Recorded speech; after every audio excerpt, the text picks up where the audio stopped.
हाय बच्चों, welcome to MG blogs. मेरे प्यारे दोस्तों, मेरे प्यारे स्टूडेंट जो भी इस ब्लॉग्स को देख रहे हैं, हम रामलला की नगरी में पहुंच गए, अयोध्या के अंदर पहुंच गए। और इस अयोध्या नगरी में अगर आप आते हो और हमारे इतने बड़े परमहंस आचार्य परमहंस महाराज जी हैं जो बाबा हैं, और ये हमेशा सनातन धर्म की हर एक मुद्दे के लिए आवाज़ उठाते रहे हैं। आए दिन इनको आप जी न्यूज़ के ऊपर, आज तक के ऊपर, बहुत सारे चैनलों के ऊपर बाबा हमारे सनातन धर्म के मुद्दे के ऊपर आवाज़ उठा चुके हैं और आने वाले टाइम में भी उठाते रहेंगे। जो इनकी अपनी कर्तव्य हो, इनसे मिलना एक बहुत बड़ी दुर्लभ टाइम होता है इनके पास। तो टाइम हमने बड़े मतलब स्पेशल टाइम निकाल कर हम लोग आए यहाँ पर बाबा से मिलने के लिए, और बाबा के संयोग दर्शन भी हो गया। तो इनसे हम चाहते हैं कि कुछ बाबा हमारे सनातन धर्म के ऊपर हमारे बच्चों को संदेश दे, हमारे दोस्तों को संदेश दे। मर्यादा पुरुषोत्तम भगवान श्री राम की यह पावन जन्मभूमि अयोध्या है। इस समय मर्यादा पुरुषोत्तम भगवान श्री राम लला के दिव्य भव्य राम मंदिर का निर्माण कार्य बड़ी तेजी से चल रहा है।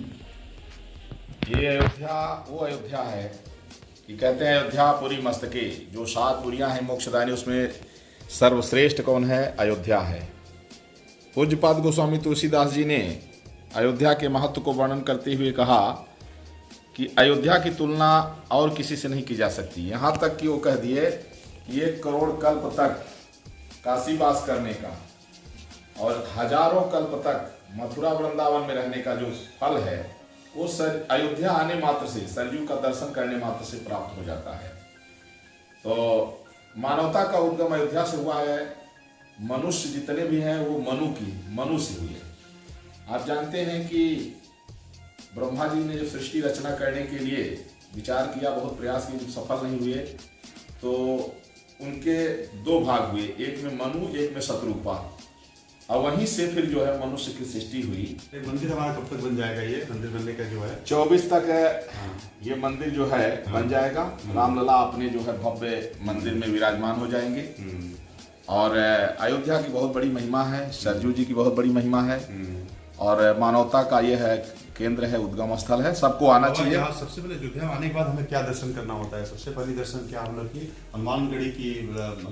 देखिए, सबसे पहले अयोध्या में आने पर कहते हैं ना, पहले तपस्वी छावनी, श्री तपस्वी जी छावनी जो है अयोध्या में संतों की सबसे पुरानी छावनी है, जहाँ संत साधु संत तपस्या किए, जहाँ से भगवान प्रकट हुए। तो वो वही है जहाँ बैठे हुए हैं। ये श्री तपस्वी जी छावनी है। इसके बाद फिर राम जन्मभूमि है जहाँ रामलला है। इसके बाद फिर जो है कनक भवन है जहाँ भगवान विराजमान है। इसके बाद फिर हनुमानगढ़ी हनुमान जी का है। और सरजू नदी कितना दूर है? सरजू नदी यहाँ से मुश्किल से जो है तो 1-1.5 किलोमीटर है। पर ये राम घाट है। पहले यहीं से बहती थी, लेकिन यहाँ से बहती थी, यहीं से ये राम घाट है। तो दोस्तों आप देख सकते हो कि आज देखो ये नदी कितना सीमित हो गई, यहाँ से 2 से 2.5 किलोमीटर दूर चली गई है। और एक टाइम था जब सरजू नदी यहाँ पर से बहती थी, और ये जो राम जन्मभूमि था ये किनारे इसके मतलब की बसा था। बट आज ये समय के हिसाब से लोग की पॉपुलेशन बढ़ गया, लोगों ने जमीन को अधिग्रहण कर लिया और सरजू नदी काफी दूर तक खिसक गई है। बट अभी भी बहुत भव्य नदी है। आगे मैं आपको ब्लॉग्स में दिखाएंगे इस नदी के बारे में। तो बाबा हमारे और कुछ लिखे विचार डाल रहे हैं कि बाबा कितने धर्मशाला हो गए यहाँ पर? अरे यहाँ तो हजारों धर्मशालाएं हैं, हजारों धर्मशालाएं बाबा, हजारों मंदिर हैं, हजारों मंदिर है कि आप कोई भी श्रद्धालु कोई भी आ सकते हैं। अगर आप लोग चाहते हैं तो अपनी इच्छा से कुछ भी दान देकर आप अयोध्या के धर्मशाला में आप रात भर रुक सकते हैं, बहुत दिन तक रुक सकते हैं, आप सेवा कर सकते हैं। यहाँ पर सभी लोग बड़े अच्छे लोग हैं जो कॉपरेट करेंगे आपको। यहाँ सारे बाबा लोग की आशीर्वाद बना रहता है हमारे सारे श्रद्धालु के ऊपर। तो बाबा ये बताइए कि मंदिर की टाइमिंग तो अभी मंदिर तो खुला नहीं है अभी तो इस समय जो है तो अभी जैसे कि बिल्कुल छावनी बना हुआ है, अभी भी फौज की वहाँ पर लगी है, अभी मंदिर की काम चल रहा है अभी। और जो पत्थर रखा बाबा उसके बारे में क्या बोल रहे हैं?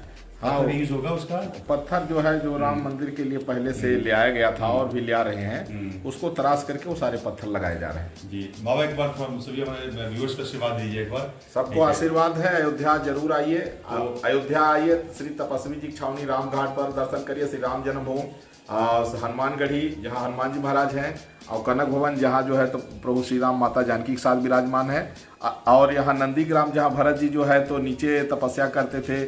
तो यहाँ अवश्य आइए और रामायण पढ़िए, गीता पढ़िए, और अपनी जो वैदिक संस्कृति है, सनातन संस्कृति, उसको बिल्कुल बना के रखिए।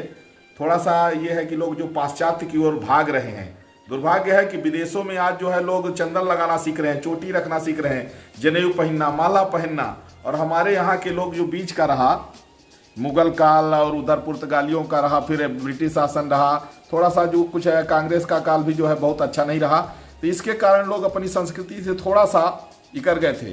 लेकिन अब काफ़ी सुधार हो गया है जब से आदरणीय प्रधानमंत्री श्री नरेंद्र मोदी जी के हाथ में। तो जैसे कि देखो बाबा ने बताया कि हमारे न्यू जनरेशन, आप कितना भी एडवांस होइए, आप कंप्यूटर के जमाना में चले जाइए, आप खूब पढ़िए लिखिए, खूब तरक्की कीजिए, लेकिन अपने सनातन धर्म को मत भूलिए। हमारे सनातन धर्म टोटली वैज्ञानिक रूप, साइंटिस्ट रूप से हर चीज़ हमारे लिए बड़े इंपॉर्टेंट है। मतलब कि हर चीज़ को आप देखेंगे तो हमारे जो अपनाने लायक है। विदेशों में जो लोग पढ़े लिखे हैं, बाबा ने जैसे बताया कि पश्चिमी कंट्री में, वेस्टर्न कंट्री जिसको हम बोलते हैं, जिसको हम फॉलो करते हैं, वो लोग हमारे धर्म को फॉलो कर रहे हैं, सनातन धर्म को, और हम लोग उनके पीछे चल रहे हैं जी, यानी हम और पीछे होने चाहते हैं जी। तो मेरे दोस्त जितने भी देख रहे हैं, स्टूडेंट देख रहे हैं, आप रामलला की नगरी में आइए, आप यहाँ दर्शन कीजिए, बाबा से जरूर मिलिए आप, ठीक है, बाबा से मिलिए। मैं अपने डिस्क्रिप्शन के अंदर, ब्लॉग के अंदर जरूर बाबा के डिटेल डालेंगे। बाबा से आशीर्वाद लीजिए। बाबा से मिलने के लिए ऐसा नहीं कुछ आपको दान दक्षिणा देना है जी, आपकी श्रद्धा है जी, अपनी श्रद्धा जी बाबा को बहुत दिया भगवान ने, श्री रामलला ने बहुत दे रखा है बाबा को, इसलिए आपको कोई टेंशन नहीं लेना है। तो बाबा ने बहुत आशीर्वाद दिया कि हमारे बच्चे बहुत आगे बढ़े। वैसे भी आप मुझे जगत गुरु परमहंस आचार्य के नाम पर नेट पर देख सकते हैं जी। बाबा को आप यूट्यूब पर फॉलो कर सकते हैं, बाबा बड़े सारे न्यूज के अंदर है। तो मेरे प्यारे दोस्तों, अगर ये ब्लॉग अच्छा लगा होगा तो आप अपने दोस्तों को फॉरवर्ड कीजिए। और एक बार मैं जोर से बोलना चाहूँ, जय श्री राम, जय श्री राम, ठीक है।